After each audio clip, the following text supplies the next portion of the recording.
continuando essa série de entrevistas sobre política e as eleições 2024, o convidado de hoje representa a direita aqui em Alagoas.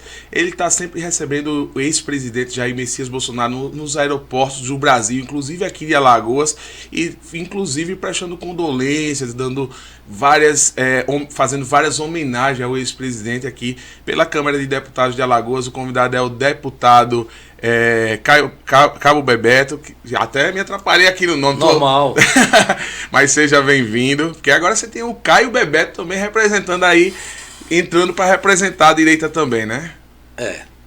Obrigado pelo convite, Rodrigo. Desculpa aí a demora, né, de atender esse chamado, mas é um prazer conversar com você, conversar com a sua audiência, e vamos bater um papo aí para a gente esclarecer questões e atualizar as pessoas também. Show.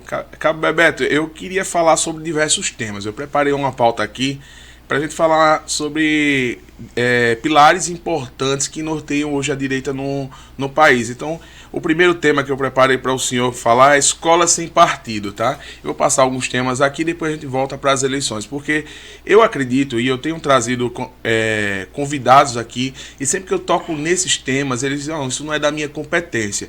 Mas eu digo, eu retruco com eles, na verdade, e digo assim, olha, tudo que faz a sua personalidade vai nortear o que você vai decidir, né? Então eu preciso entender quem é você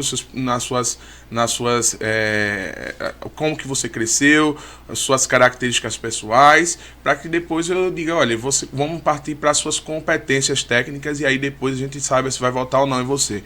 Mas toda vez que eu estou conversando sobre esses temas, eu não sei se é um jeito de se sair do assunto, porque são assuntos polêmicos, mas eles saem, principalmente se for algum candidato da esquerda. Então, escola sem partido, Cabo Bebeto, como que o senhor vê esse tema? O senhor acha que é um pilar importante para a nossa sociedade? Hoje está acontecendo ideologia dentro das escolas?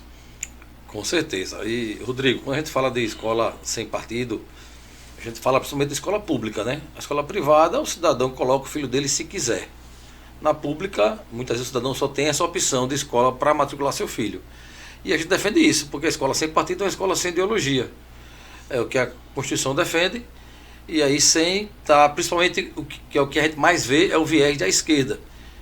E aí vem a ideologia que pode, desde um banheiro unissex, né, a questão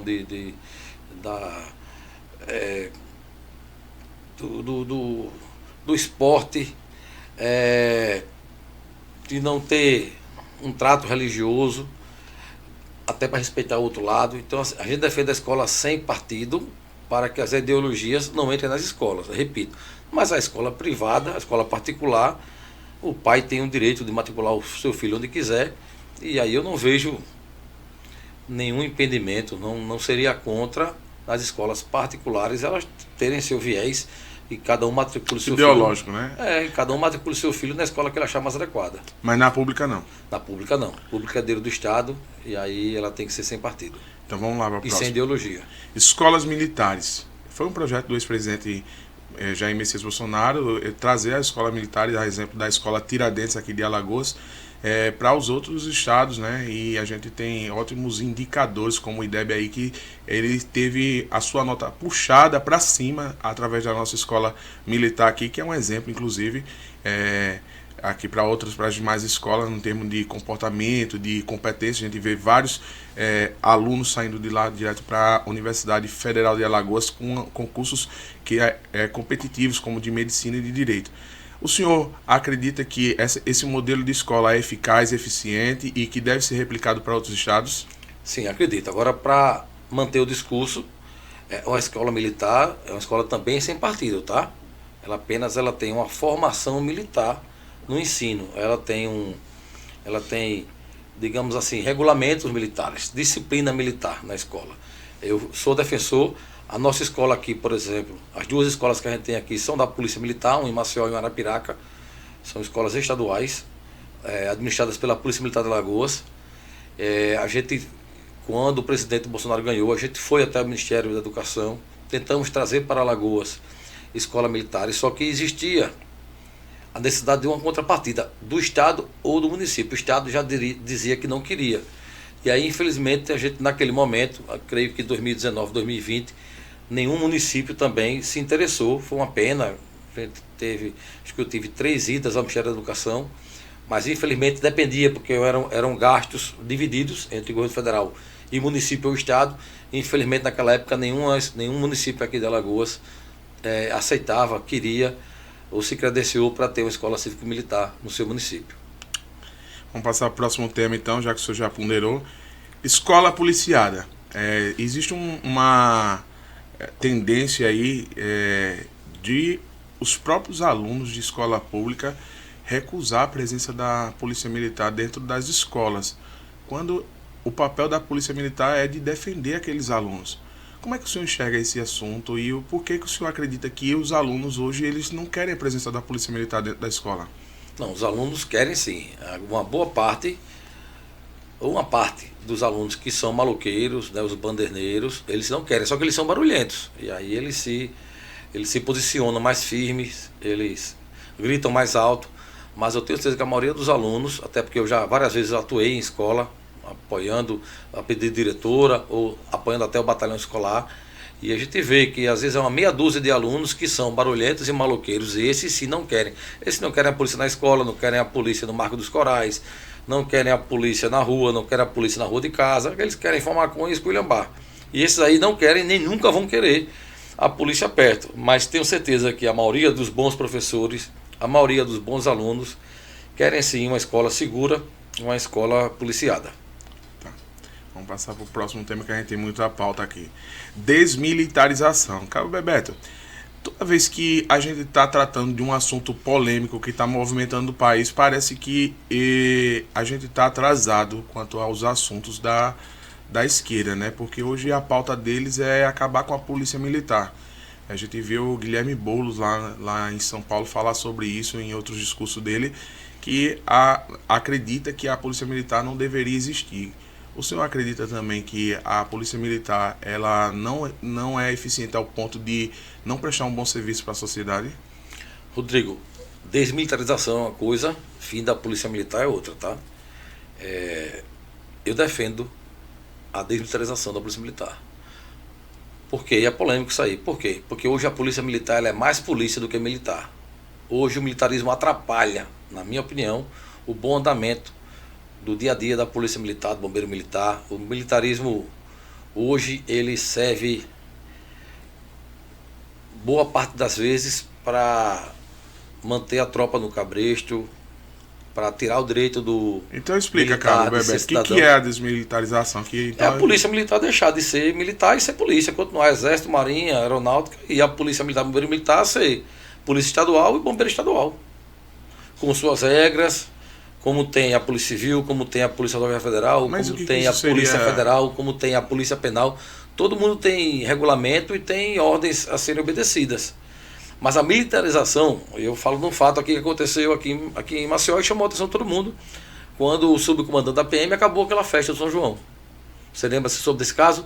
Ia ter um São João na academia da Polícia Militar. Lembro. O coronel tentou entrar no camarote lá, a funcionária civil não reconheceu ele, barrou e ele mandou acabar a festa. Eu lembro disso. Você soube disso aí? Foi no Clube Sargento, né? Não, na academia da Polícia Militar de Alagoas. Sim, aí eu lembro que depois ele acabou com tudo lá. Acabou com a festa, com todo mundo, tudo. A banda ia ter que apresentar, ninguém se apresentou, ninguém vendeu cerveja, ninguém se divertiu. Uma festa para mais de 500 pessoas, ele acabou porque ele não foi reconhecido num camarote particular que estava lá dentro, privado. O senhor fala do organograma? Eu falo da disciplina, da hierarquia e da legislação que é arcaica e que muitas vezes dá brecha para que fatos como esse aconteçam. Esse é o militarismo. Se fosse uma festa da Polícia Civil, o delegado jamais acabaria com a festa. Porque não é o quero, é o que a lei diz. E lá o coronel disse, não, acabada a festa, vai ter festa mais não. Então, esse militarismo, que, por exemplo, o militar é o único cidadão, Rodrigo, que é preso de boca. Se o coronel disser que você está preso, ele está preso. Lógico que a gente tem, tanto enquanto oficiais como praças, melhorado a qualidade da formação dos nossos policiais. Essas situações tendem a diminuírem, mas o militarismo ainda dá margem para assédio, para perseguição. Então, assim, é por isso que eu sou contra. Então, assim, só sabe o que é o militarismo quem vive ele. O militarismo, na verdade, o bom militarismo é uma educação que você tem com o mais velho, você tem com o seu superior. A obediência que você tem ao mais velho, você tem ao seu superior. E a gente vê outras instituições disciplinadas que não são militares, elas funcionam harmonicamente, de forma respeitosa entre seus pares. O militarismo, ele dá brecha para assédio. E isso eu sou contra. E repito, na prática, a polícia militar, ela é mais polícia do que militar hoje em dia.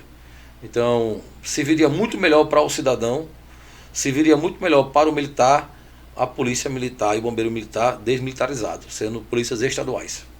Uma polêmica isso aí. Muito polêmica, que uns defendem, mas quem já sofreu perseguição, quem estuda o militarismo, quem já teve sua promoção preterida, quem já foi transferido sem razão, quem já foi perseguido sem razão, que muitas vezes você eu vi até que tem boa parte da própria polícia militar e próprios que defendem, né, a desmilitarização. Só sabe quem está na rua. Não existe meritocracia na polícia militar. Como é que um serviço vai para frente se a mão de obra não é reconhecida pelo trabalho que ela executa? Então, se eu tiver 2 viaturas, eu apreender 10 armas, o colega nenhuma, se eu chego cedo todo dia, o colega não chega. Então, assim, não existe meritocracia, não existe avaliação, isso aí. Então, assim, são muitas injustiças que o militarismo, ele continua mantendo essas injustiças. O senhor abre parênteses aí para eu fazer uma outra pergunta a respeito desse mesmo tema. Eu falei aqui outro dia sobre o oficial, né, que ele faz a prova do CFO, o cara que já entra lá como um oficial e já mandando no sargento que tinha 30 anos de serviço ali. Mas nenhuma empresa privada age assim. A gente tem, inclusive já apresentei estudos sobre isso já, que é muito mais barato, muito melhor, e o resultado é melhor se todo mundo entrasse na mesma porta. Só que aí você, quando chega para debater essa ideia, boa parte da tropa é contra. Você às vezes chega um jovem de 25 anos, que cursou 3 anos do CFO, e você tem 25 anos de rua, e a maioria escuta, tá? Você justa, a maioria escuta, mas uma boa parte não escuta, não entende. Você vê eu acho isso um absurdo, porque eu não entendo como é isso, um jovem de 25 anos chamar um sargento de 60 anos de idade de você. Isso não me entra. Meu pai não me ensinou isso.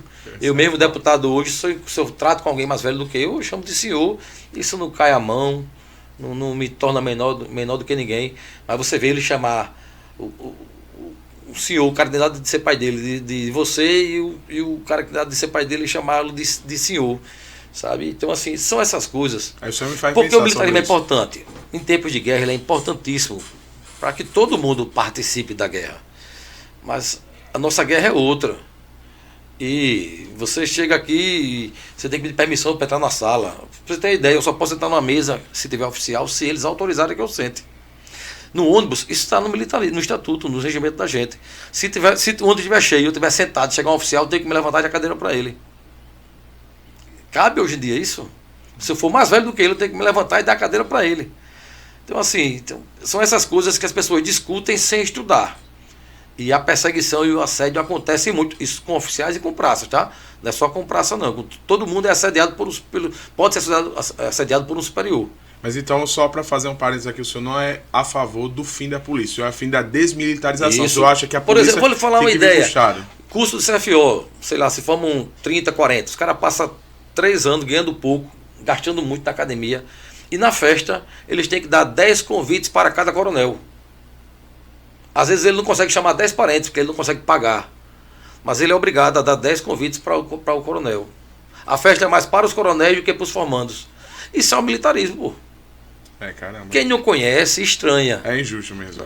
É injustíssimo. E aí eu concordo com você de tudo que você falou. Eu acho que realmente... Eu sempre trouxe essa pauta aqui, até em outros podcasts meus eu falo sobre isso. É injusto demais. Eu tenho família militar, o cara ter 30 anos lá na polícia, descendo grota, levando tiro, né, no peito, e de repente o cara entrar lá novo, não é todos, que nem o senhor disse, mas alguns chegar mandando, olha, né, é complicado mesmo esse assunto. Não, mas mandando não tem problema, porque a função dele é superior à sua, mas o cara nem lhe ouvir, não perguntar a sua opinião, entendeu? E tem vários. Eu lembro que uma vez eu estava rondando e a central de polícia estava cheia lá de viatura já, tinha muito preso. E aí a determinação foi a gente rondar com o rotativo ligado. Determinação ilegal e absurda. Porque o rotativo ligado, aquele giroflex, é para sinalizar a ocorrência, não é para eu estar rondando com aquele ligado. E aí, se não vou ligar não, e passou um coronel, isso é para ligar, se eu vou ligar não. Eu disse ele que não ia ligar, ele ligou para o superior, porque ele viu que eu afrontei, né? Afrontei dentro da lei. Ligou para o superior, um capitão, homem de bem decente, capitão. Eu disse, capitão, ele está errado, eu não vou ligar não, irmão. Se ele quiser ia de parte, o senhor de parte, mas não vou ligar não. Mas se ele quisesse dar parte, eu poderia, como eu já fui outras vezes punido, sem ter cometido nenhuma irregularidade. Caramba. Porque ele não queria que a gente prendesse ninguém, porque já estava cheia a central. Ele queria que eu prevaricasse, eu fosse omisso, para não tirar as viaturas da rua, mas a viatura da rua estava para isso mesmo. Só que, pessoal, você precisa entender o que é falta de meritocracia. E já falei isso em alguns cantos, Rodrigo. Você mandar uma viatura circular com o rotativo ligado, só é besta que aplaude isso. Porque do mesmo jeito que o cidadão de bem está vendo e se sente seguro, equivocadamente, o bandido também, pô, esconde a arma, desliga o carro e fica parado com o carro apagado, até a viatura, quando chega lá longe, que ele vê a viatura lá longe, ele vai e assalta. Então o pessoal quer dar, porque não são competentes para isso, uma falsa sensação de segurança. Eu acho Meu irmão, não queira ter sensação de segurança, queira ter segurança. Você pode andar por uma rua esquisita, se aquela rua for segura, você vai em paz. Ou você andar numa rua toda iluminada, que você tem um terreno baldio, o cara pode sair lá de dentro para lhe roubar. Então, assim, a falsa sensação de segurança é o que engana a população, quando você vê ele na orla. Rapaz, se um dia eu for secretário de segurança, o governador, ninguém vai andar com o rotativo ligado mais não, amigo. Vai andar apagado a viatura da polícia. Vai andar apagado. Para pegar os caras assim, como eu pegava de supetão. Infelizmente, é a política da polícia. Por isso que eu sou contra o militarismo. Isso é uma das coisas que chega com o secretário de segurança que não entende, coronel que não entende, major que não entende, às vezes determina isso aí, para dar uma falsa sensação de segurança ao cidadão. Então eu acho que essa parte da nossa entrevista é desvendando o sistema, viu? Ele falou aqui coisas importantes aí sobre como que funciona a Polícia Militar. E eu inclusive falei sobre isso em outra entrevista, que eu acredito, eu tenho uma sensação muitas vezes que a delegacia tá superlotada, né? Não tem mais onde colocar o preso, eles acabam burlando o sistema, saindo das regras para poder não trazer mais, não encher mais no superlotar, porque não tem para onde colocar, no lugar de apresentar e procurar soluções, né? Mas enfim, vamos lá, passar para o próximo tema, que é aborto. O senhor é a favor ou contra o aborto, Cabo Bebeto? Contra o aborto, né, cara? É uma vida inocente e o cristão e o cidadão tem por obrigação preservar. Se não quiser ter o filho, se não quiser criar, né? Aguarda, busca ajuda e aí você pode dar a criança, mas o aborto não. É uma vida que, se você for inconsequente ou irresponsável, o maior inocente está ali, né? Então, e a gente vê, e até natural, mas só defende o aborto quem está vivo, né? Então, assim, você não tem o maior afetado não participa dessa discussão. A gente não está discutindo se você pode usar cinto de segurança, se é permitido ou não fumar, que as pessoas que estão nesse ambiente vão discutir. A gente está falando do inocente que não tem culpa do pai ou da mãe, e toda a vida deve ser preservada, né? A gente só tem o direito de tirar a vida de outro em algumas situações, inclusive bíblicas e penais, onde você tem o direito de tirar a vida da pessoa, mas não do inocente, de uma criança no ventre de uma mãe. Desde a concepção? Sim. Próximo tema é drogas. Recentemente a gente teve o nosso STF liberando o porte de 40 gramas, que equivale a 100 baguetes de cigarros de maconha. O senhor acredita que isso foi legal? A aprovação do porte de drogas? Não, primeiro foi a intromissão do STF, né?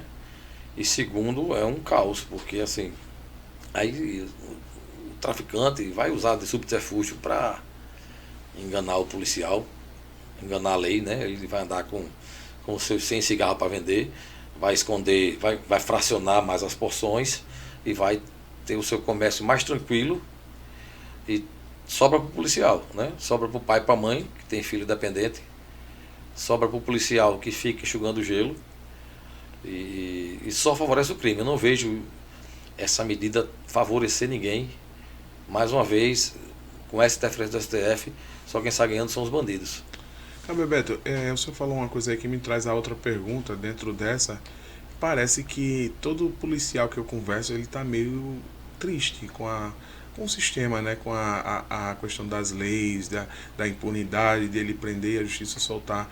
O senhor acha que tem que ser feito um trabalho de credibilidade, de educação, para que eles voltem a ter aquele ânimo, aquela motivação de ir para as ruas que tinha antigamente? Ou o senhor acha que isso é um caso perdido, mas não tem mais jeito? Olha, eu às vezes eu ficava também, esfriava, digamos assim, né? É natural. Ninguém passa 30 anos só vibrando, não. Você tem esse vício que você está mais desanimado. Mas o policial, ele não reclama da lei, não.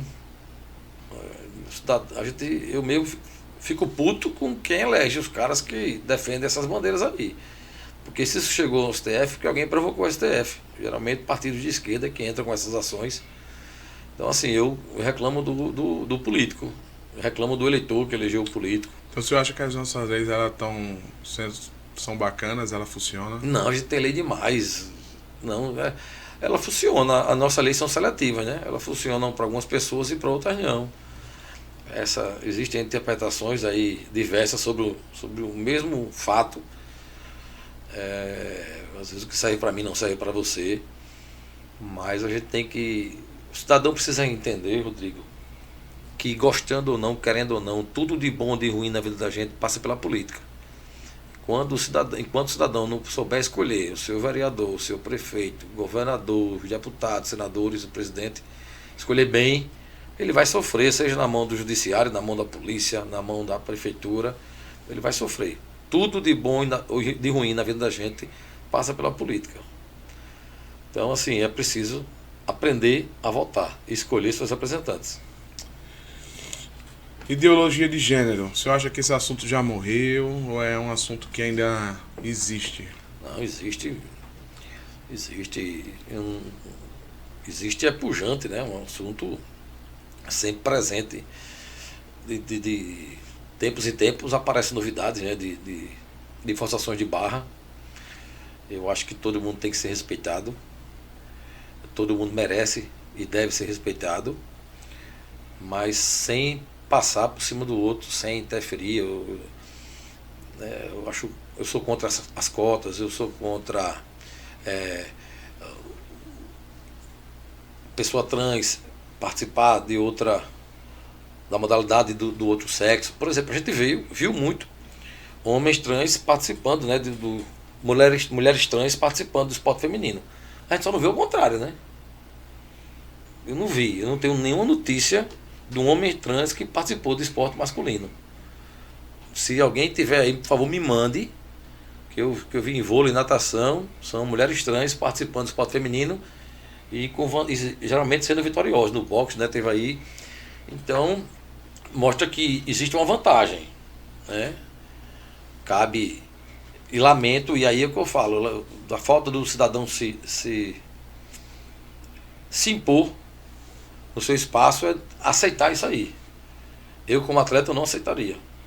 Eu como atleta não aceitaria de jeito nenhum. Como mulher, uma jogadora de vôlei, uma nadadora, uma lutadora de boxe, jamais aceitaria lutar contra o homem. Jamais. Não sei que fosse um esporte unissex, eu saberia que eu ia enfrentar homens e mulheres. Mas o físico, ele é desproporcional, né? Então a vantagem é muito grande para o homem, e você vê o cara disputar com a mulher. Eu não concordo com isso, não. Aquele caso do shopping de uma mulher trans que entrou dentro de um banheiro feminino e aí ela processou o shopping e ganhou essa ação na justiça. Também contra. Se eu pudesse, se o Nil tiver empresa, se for prefeito, governador, me desculpem, tá? Mas vai ter uma vagina e um pênis. Quem tiver vagina é aquele banheiro. Quem tiver pênis é esse banheiro. Acabou a discussão. Pronto, acabou-se. Não precisa botar nome, nada. Só desenho da vagina, desenho do pênis. Acabou-se. Pronto, quem tem esse é esse. Quem tem esse é esse. Acabou o problema. Acabou a discussão, pô. Pronto. Eu vou até passar não existe mais nem meu termo. É só isso e isso. Pronto. Entendeu? Acho bacana. Porque só sobra pro peão ou um pai que vê uma cena dessa que vai perder a cabeça. Veja só, quando a gente fala isso, não é discriminando o trans, não. É preocupado também. Preocupado. Também não. Preocupado com um cara que pode botar uma peruca e fazer mal a alguém no banheiro, pô. Não tem lógica de estar homem ou mulher usando o mesmo banheiro. A não ser que seja um vaso só, que só tem aquele ambiente e um banheiro. Aí tudo bem, vai entrar um, depois vai entrar o outro. Mas é perigoso, você ir para o banheiro antigamente, você ficava tranquilo. Minha filha ia para o banheiro no shopping, ficava na porta lá, sossegado, olhando no celular enquanto ela voltava. Se você criar um ambiente desse, bicho, vai ficar complicado para você ter segurança dentro dos banheiros. Ô, Cabo Bebeto, o senhor acha razoável um homossexual estar andando na Avenida Paulista só pelo fato dos trejeitos dele, de ser homossexual, levar uma paulada na cabeça? Não, de jeito nenhum. Por que o nosso movimento, o movimento de direita, ele é confundido muito comumente com esse movimento que agride os homossexuais? Olha, eu não vejo isso não. Em todo lugar existe todo tipo de gente. Existe radical, maluco, psicopata, né? Me relaciono com homossexuais da forma mais responsável possível. E certamente tem homossexual que é radical, tem homossexual que é ladrão, tem policial que é ladrão, tem deputado que é ladrão. Então a nossa sociedade ela é feita de diversos tipos de instintos. Se você é preto ou é branco, isso não importa, é o seu instinto que vai fazer com que seja bom ou mal. Mesma coisa se você é homossexual ou heterossexual, você vai ter gente dos dois gêneros que são pessoas boas ou ruins. Do mesmo jeito que tem gente que joga pedra na polícia, do mesmo jeito que tem gente que atira na polícia, tem gente que quando vê a gente oferece um copo d'água, oferece um doce. Mesma coisa, o cara que vê um homossexual lá passando, joga uma pedra, o cara desse pra mim é um homossexual enrustido. É um frustrado que não teve a coragem que aquele outro que levou a pedrada tem. Então assim, briga de torcida, irmão. O cara brigar por causa de time de futebol. Minha mãe é regatiana, eu sou azulino, qual é o problema disso? Jogar uma pedra no cara que o cara tá parar pra espancar o cara que tá com a camisa do time, pô, isso é idiotice, pô, babaquice aí. Entendeu? Então assim, meu irmão, qualquer radicalismo, para mim não tem que ser respeitado, tem que se usar a força da lei para inibir e para mostrar que tem consequências. Show. Xandão, Vaza Toga. Como é que o senhor está vendo esse movimento aí desses vazamentos, desses áudios que comprova o que a direita falava há muito tempo, cantava essa bola, né? Que o Xandão ultrapassa as 4 linhas da Constituição, que ele usa o viés de membro do Supremo Tribunal Federal para tá brigando por crenças pessoais dele e defendendo um lado político que ele tem mostrado que tem. Surpresa zero pra gente, né? A gente já imaginava, suspeitava, denunciava não o caminho, mas o resultado, né? De perseguições por diversos tipos de pessoas, por diversos assuntos e temas. Ansioso por aparecer mais coisas. Para mim, o que já tem basta, mas para eles estão sempre descredibilizando quando é algo contra eles, né? Quando é a favor do que eles querem cobrar, criticar, eles aumentam, né? E quando é contra eles, eles querem diminuir a consequência, a gravidade. Então, assim, o cidadão precisa ficar atento. A gente vai ter agora, dia 7 de setembro, movimentos aí no Brasil, principalmente na Paulista, justamente para mostrar, está tendo um abaixo-assinado aí, que também já está com um número bem relevante de assinaturas. Provocar também, eu acho que as cortes internacionais, é importante, porque o que a gente vê aqui, o STF tá dominado, eles falam uma linguagem única, é uma pena, deveriam ser 11 cabeças diferentes, mas o que a gente percebe hoje é que está todo mundo com o mesmo discurso, ou calado, então aquele calado também não me serve, e é preciso, principalmente que os senadores ajam, e aí eu volto novo para o eleitor, cobre ao seu senador, que ele se posicione em relação a esses absurdos que principalmente o ministro Alexandre de Moraes tem cometido contra a Constituição Federal, contra a democracia, e que a gente cobre esses senadores para que eles ajam. Só eles podem, pelo menos à luz da Constituição brasileira, agir. Pode ser que um órgão internacional possa fazer algo, mas aqui no Brasil quem deve agir e tem que agir é o Senado. Ô, deputado, o senhor acredita que, diante da nossa história, a gente teve dois movimentos muito importantes de impeachment, né? Que foi o do ex-presidente Fernando Henrique, desculpa, do ex-presidente Collor e o da ex-presidente Dilma Rousseff. Movimentos de impeachment dessa natureza só aconteceu com eles dois. E para isso acontecer, houve uma movimentação popular muito grande e insistente. Da Dilma, por exemplo, a gente teve 5 ou 6 manifestações a nível nacional, tomando todos os estados aí. E não tinha o STF tão politizado dessa forma como está, nem o Senado. Existe a possibilidade, aqui o senhor pode dar para a direita uma esperança de que aquela frase da Constituição que diz que todo o poder emana do povo, ela venha a se tornar de fato uma prática, e esse ministro ele tenha pelo menos uma apuração mais rigorosa do que tem acontecido? Acredito que sim. Se o cidadão realmente for para a rua, se o cidadão realmente se mobilizar para isso, se persistir nas ações dos movimentos, se houver um grande número de assinaturas, acredito que essa pressão popular ela pode sim surtir efeito. Eu não desisto da luta, mas quem tem que sair de casa é o cidadão. Lógico que hoje a gente tem um medo de ser preso, que não tinha nesses outros impeachments, né? O cidadão tinha liberdade de protestar. Hoje a gente não está tendo mais liberdade de protestar, né? Tanto no do Collor como na Dilma. Era total liberdade. Era total liberdade. E hoje a gente não vive mais isso e pode ficar pior. Então que o cidadão, aquele que esteja vendo os absurdos, aquele que esteja discordando das ações do ministro, que participe das ações e faça a sua parte enquanto cidadão. Eu sempre digo uma frase, né? Se cada um fizer a sua parte, tem jeito, vai dar certo. Então, que ele faça parte dele. Deputado, ontem, dia 20, hoje é 20, desculpa, 26, ontem é 11, dia 24 de agosto, né? A gente está gravando essa entrevista aqui hoje, dia 26. O candidato a prefeito de São Paulo, Pablo Marçal, teve suas redes sociais suspensas. E ele criou outras e imediatamente atingiu quase 3 milhões de pessoas.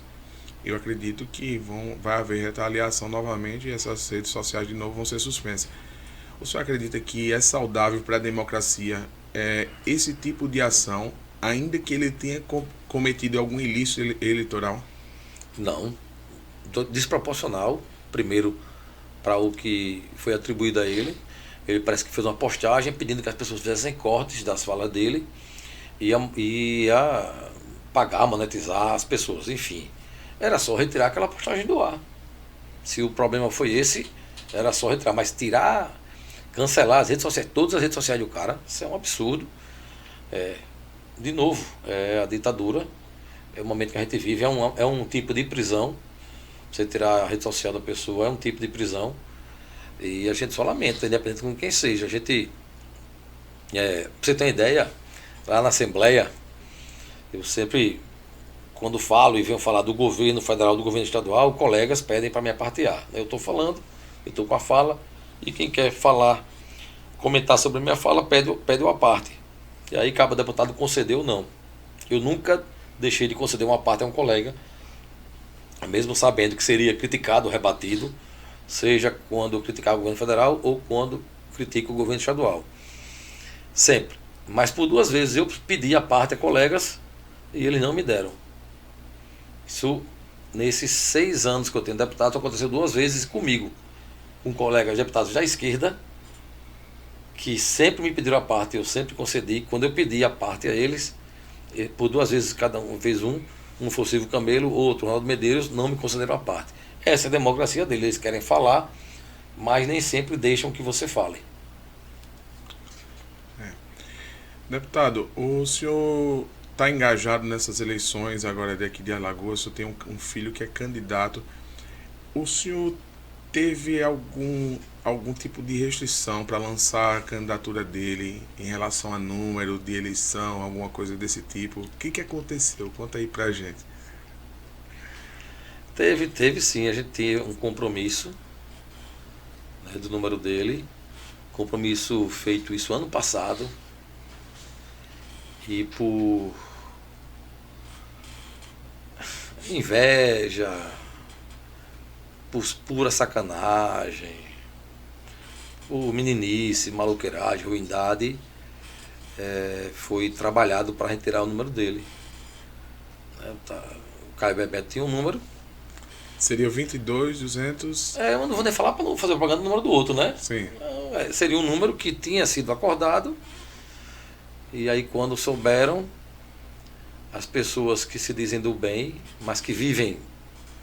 Rapaz, é interessante. Se eu lhe mostrar aqui, a gente fizer uma história aqui, eu vou lhe mostrar um cara que olha todos os meus stories, um dos primeiros a olhar. Eu acho que ele olha mais os meus stories do que o dele. Eu não olho nem nada dele.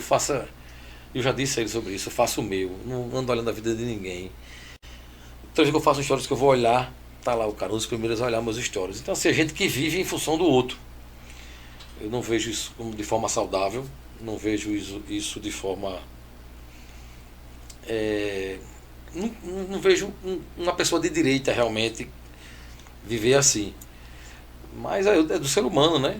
Então, o bom é quando a gente sabe como as pessoas são. O ruim é quando você não sabe, né? E é enganado.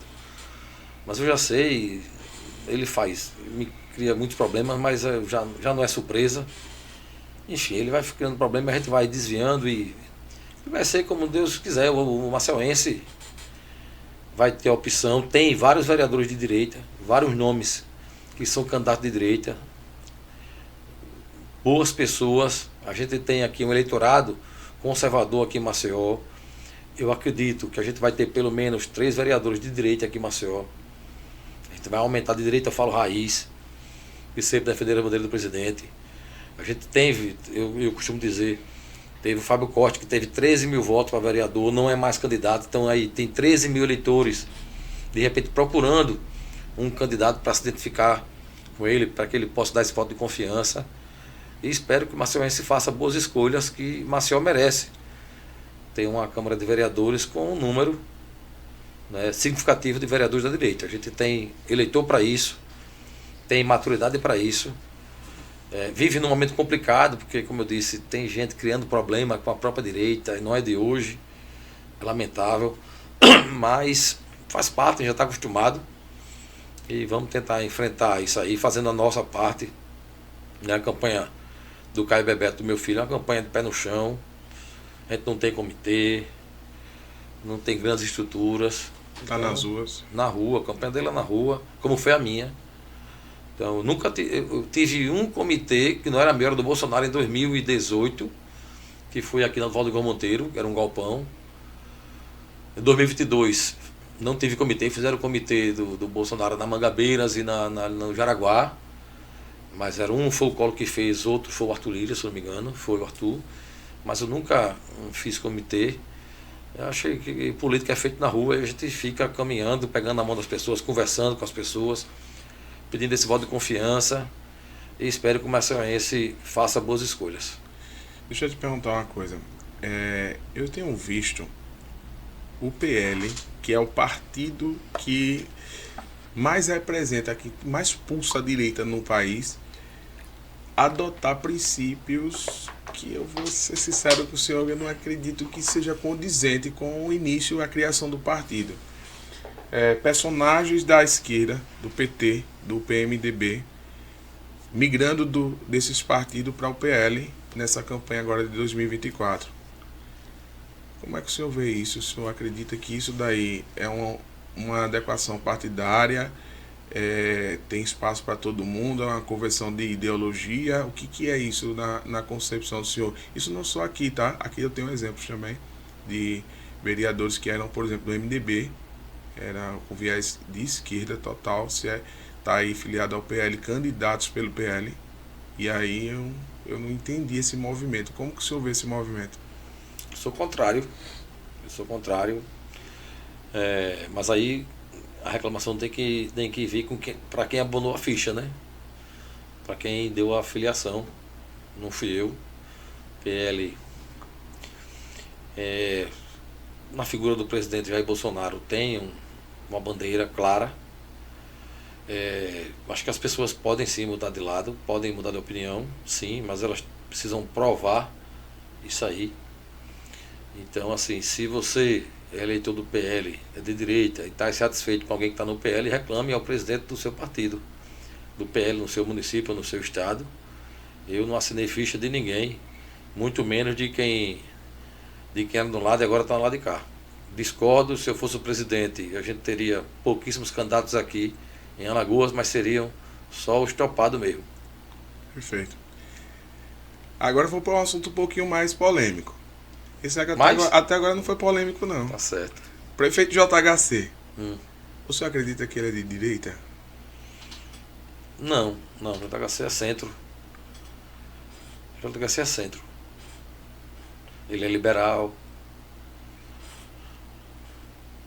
Mas ele é centro. Não é direita, não. Se o senhor fosse presidente do partido, o senhor filiaria o prefeito JHC ao PL? Se eu filiaria, não. Não filiaria. Isso vai dar pano pra manga. Ele é muito sincero, gente. Ele responde. Se o partido é liberal, ele tem que dar direito de eu falar, né? Não, ele responde. Eu não achei que ele ia responder isso, não. Mas enfim, né? É cada um com suas brigas. É. Não, Bebeto, eu queria agradecer. Agora você quer acabar o programa? Não, agora já foi. Já enterrou, né? Já fechou o caixão, né? Agora fechou o caixão. Não, mas eu queria agradecer a sua presença. Eu gostei demais de bater esse papo com o senhor. O senhor é o que o senhor demonstra ser. Com defeitos e qualidades. É, mas é sincero, cara. Com defeitos e qualidades. Acertando ou errando. Mas eu falo o que eu penso. É sincero. E eu acho que o senhor condiz com o viés da direita, né? Com tudo que o pessoal pensa aqui. Eu acho que o senhor tá vindo aí para representar essa galera, viu? O senhor tá como deputado aí, de repente, vai colocando na cabeça aí para uma próxima eleição para governo, quem sabe. E aí, cara? Não tenho medo não de enfrentar nenhuma eleição. Eu só não me empolgo, nem também desanimo fácil, né? Não é porque... E acontece de um ou outro seguidor, rapaz, tem que ir pro governo, não sei o que. Calma, meu irmão, não é assim não. A eleição não é tão simples não, o executivo não é fácil, né? Então assim, nem desanimo também, se você achar que eu não devo ir para o governo, nem para prefeito. Então assim, eu procuro ouvir mais pessoas, quando a gente mais ouve, a gente tende a errar menos. Então eu procuro sempre ouvir, dar a oportunidade das pessoas falarem. Quem fala comigo no direct no meu Instagram, por exemplo, eu tento responder, eu tento mandar um áudio para conversar com a pessoa. Aceito críticas, não tem problema nenhum, mas a gente precisa sentir se esse amadurecimento aqui em Alagoas está crescendo. Então, fiquei feliz de ter aumentado a minha votação, isso já me dá uma segurança maior. Vivo problemas internos na direita, é lamentável, mas isso acontece. Tem gente que, como eu estava falando aqui, que quer a minha cadeira, quer o meu lugar. Tem 27 cadeiras para estadual, né? E o cara não escolhe outras 26. O cara só mira na minha. E eu acho que cabe. Pelo menos 3 deputados também de direita aqui em Alagoas. Acho que cabe. No mínimo 2 a gente tem voto para isso. É essencialmente de direita, tá? É essencialmente que comprovadamente seja de direita. Eu acho que isso é uma característica burra da direita. Eu vou lhe falar uma coisa. Eu entrevistei outras pessoas aqui, um pastor. E ele falou assim, que o grande erro da direita foi pensar que a gente não poderia falar e nem expandir. Por exemplo, enquanto ele, como pastor, pensava em enviar missionários para a África, ele tinha que ter pensado naquela época em enviar missionários para o Brasil. Porque a esquerda estava se infiltrando dentro das escolas, estava se infiltrando dentro das universidades, das repartições públicas e crescendo cada vez mais. E toda vez que a gente tem um cargo como esse, como o do deputado aqui, aí entra alguém com os mesmos princípios, no lugar de pensar, como ele está falando aqui, de expandir, pensa em tomar a vaga dele. Fernando Queiroz esteve aqui recentemente. É uma figura ali, Fernando, homem de bem. Pensa no vereador atuante, preparado. Aquele cara é uma referência. Referência. Ele esteve aqui recentemente, vereador de São Luís do Quintude. Isso. Ele entrou na Câmara de São Luís do Quintude sozinho, contra 13 vereadores. Hoje são 4 que tem lá do lado dele. E eu não acredito que esse é o limite. Eu acho que a gente tem que tomar cada vez mais espaço, porque a direita está pujante no país nesse momento. Mas é o eleitor que tem que despertar, né? Mas só que esse aí é uma beleza. Direita, pra você entender, por exemplo, a direita comete um erro de querer que que eu pense 100% igual a ele. Não vai ter isso nunca, cara. Aí se, por exemplo, eu falei aqui de legislação, o cara pronto, já não presta mais. Não, você não entendeu o assunto, não estudou o assunto, pode discutir comigo. Então assim, você entende mais de militarismo do que eu, se você entender mais do que eu, fico calado. Eu vivi 17 anos aquilo ali. É o Se o cara disser que entende mais do que... Então assim, rapaz, se eu concordar com você, 60%, nós já somos aliados. 60% já está muito bom. Mas o cara acha que tem que ser 100%. Não vai ter uma coisa ou outra que a gente vai divergir, pô. É natural isso aí. Mas se a nossa essência converge, se a nossa essência são os mesmos princípios, acabou-se, irmão, vamos caminhar. No que a gente divergir, a gente vai divergir e pronto, faz parte. Mas vamos alimentar o que a gente converge, o que a gente coincide, o que a gente concorda, entendeu? Mas não, aí às vezes o cara, porque quer o seu espaço, ou porque qualquer outra coisa, joga pedra, rapaz. É complicado. É complicado demais. De toda forma, agradecer a você por ter aceitado o convite, estar aqui com a gente e esclarecer, prestar conta para o seu eleitor, né? Esclarecer algumas coisas que vem acontecendo aí, os murmurinhos dos bastidores da direita. E convidar você para vir novamente, se tiver espaço na sua agenda, que é muito corrido, sua secretária está ali. Foi difícil, viu, homem? Te trazer aqui, viu? Para setembro agora você voltar ali no finalzinho da corrida eleitoral, para a gente comentar como é que está o andamento e pedir novamente ao eleitor aí que atenda o chamado da direita para aumentar o espaço na Câmara de Vereadores de Maceió e de todo o interior, como por exemplo São Luís do Quintude. Vamos embora. Beleza? Fechado. E a você, querido eleitor, eu queria agradecer você por ter ficado aqui conosco até esse momento dessa entrevista, ter escutado tudo. Se você ficou aqui é porque gostou, gosta do Cabo Bebeto, vou chamar ele de novo para render mais audiência, mais like, siga aí, compartilhe com seus amigos. Lembre-se que a gente está nessa caminhada aí, nessa série de entrevistas com os pré-candidatos, com os candidatos agora a prefeituras de Maceió e do interior de Alagoas e também a Câmara de Vereadores de todos os municípios aí. Pedir a você novamente que dê o like, curta e compartilhe. Valeu, galera. Um abraço.